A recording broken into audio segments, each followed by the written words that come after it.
அண்ணாவுடைய கொள்கைக்கு குழி தோண்டி புதைத்த கலைஞர் அவர்களே என்னுடைய போக்கு மாற வேண்டும் என்ற அடிப்படையில் தான் புரட்சி தலைவர் எங்களுடைய இதய தெய்வம் புரட்சி தலைவரை அண்ணா திராவிட முன்னேற்ற கழகத்தை தொடங்கினார். அவர் தொடங்கின இயக்கத்தில் ஒரு தலைவனுடைய பெயரையும் தலைவனுடைய படத்தையும் தன்னுடைய கொடிக்கும் வைத்து அந்த பெயரே காலங்காலமாக விளங்க வேண்டும், அந்த இயக்கம் வீர்கொண்டு எல்ல வேண்டும் என்று அண்ணாவுடைய திருப்பெயர் அனைத்து இந்திய அண்ணா திராவிட முன்னேற்ற கழகம் என்ற பெயர் சூட்டியவர் புரட்சி தலைவர். அதன் கீழே பணியாற்றினோம். திராவிட முன்னேற்ற கழகத்துக்கு தம்பி மன்னன் மிக சிறப்பாக பணியாற்றியவர். மதுரையில் மிகவும் தீவிரமானவர், அதில் மாற்று கருத்து எதுவும் இல்லை. அவர் கொள்கை ரீதியாக எனக்கும் இப்போ பொதுவாக என்னென்னா அவர் கொள்கை ரீதியாக மோதுவார், நானும் கொள்கை ரீதியாக அண்ணா திராவிட முன்னேற்றத்து கழகத்துக்காக பாடுபட்டிருக்கோம். இன்றைக்கி தம்பியினுடைய அவருடைய உழைப்பு திராவிட முன்னேற்ற கழகத்துக்காக பணியாற்றிய அந்த இதெல்லாம் இன்றைக்கி அவருக்கு இன்றைக்கி மறுக்கப்பட்டிருக்கிறது. அவருடைய அற்புதமான உழைப்பு வைத்து தான் அவருக்கு துணை மேயர் பதவியே ஏற்கனவே இந்த டாக்டர் கலைஞர் கொடுத்தார். அதற்கு பிறகு சில பேர் கருத்து மாறுபாடுகள்லாம் அவங்களுக்குள் அது உள்கட்சி பிரச்சனை. நான் அதுக்கெல்லாம் போகலப்பா, என்ன சொல்கிறீங்க? நான் இப்போ அதெல்லாம் இல்லை.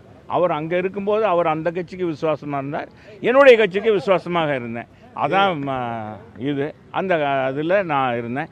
இன்றைக்கி தம்பி எங்களுக்கு வந்திருப்பது அண்ணா திராவிட முன்னேற்ற கழகத்துக்கு இன்றைக்கி மன்னனே வந்துட்டார். என்ன சொல்கிறீங்க? மதுரை மன்னனே வந்துட்டார். நான் ஏற்கனவே சொல்லுவேன், 10 தூயும் அண்ணன் எடப்பாடியார் தலைமையில் வென்றெடுப்போம்னு சொன்னேன். இன்றைக்கி மன்னன் வந்ததுனால உறுதிப்படுத்தியிருக்கிறேன். அதுதான் உறுதி.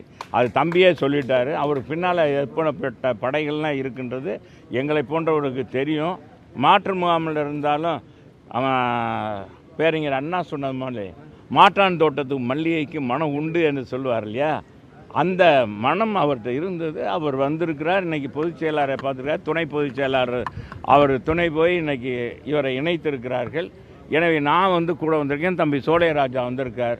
சோலையராஜா எப்படி உழைக்கிறாருன்னு தெரியும். அவர் தமிழ்நாடு ஒலிம்பிக் சங்கத்துடைய துணைத் தலைவர், எங்கள் மாவட்ட எம்ஜிஆர் இளைஞருடைய பகுதி செயலாளர், இன்னும் அண்ணா திராவிட முன்னேற்ற கழகத்துடைய மாவட்ட இளைஞரினுடைய செயலாளர், பகுதி கழக செயலாளர், இன்றைக்கி மதுரை மாநகராட்சியுடைய எதிர்க்கட்சி தலைவர். 200 கோடி ஊழல் நடந்ததில்ல, நீங்கள் கேள்விப்பட்டீங்களா? பார்த்தீங்களா? 200 கோடியை மாநகராட்சியில் மட்டும் ஊழல் திமுக செய்திருக்கு.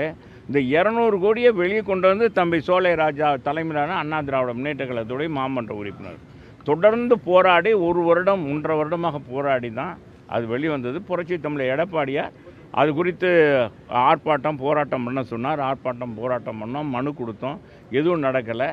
கடைசியில் உயர்நீதிமன்றத்துக்கு போய் தான் மேயரே ரிசைன் பண்ணாங்க. மேயர் ரிசைன் பண்ண வச்சு மேயருடைய கணவர் கைது செய்யப்பட்டு 2 மாதங்கள் அவர் ஜெயிலிருந்து வெளியே வந்திருக்கார். 4 மாதங்கள் ஆகுங்க.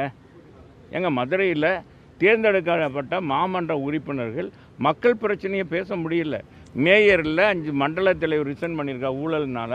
2 நிலைக்குழு தலைவர் அன்னைக்கு ரிசைன் பண்ணியிருக்காங்க. எல்லாமே ஊழல் செஞ்சதுனால 40 பேர் கைது செய்யப்பட்டிருக்காங்க. 69 மாமன்ற உறுப்பினர் திமுக மாமன்ற உறுப்பினர் இருக்காங்க. ஒருத்தரை கூட மேயராக தேர்ந்தெடுக்க முடியல. 5 மண்டல தலைவர் தேர்ந்தெடுக்க முடியல. 2 நிலைக்குழு தலைவரை கூட இந்த திமுக தலைமை தேர்ந்தெடுக்கலை என்பது ஒன்று என்பதை நான் இந்த நேரத்தில் தெரிவிச்சுக்கிறேன். சொல்லுங்கள், வேறு என்ன சொல்லுங்கள்? அவ்வளோதானே?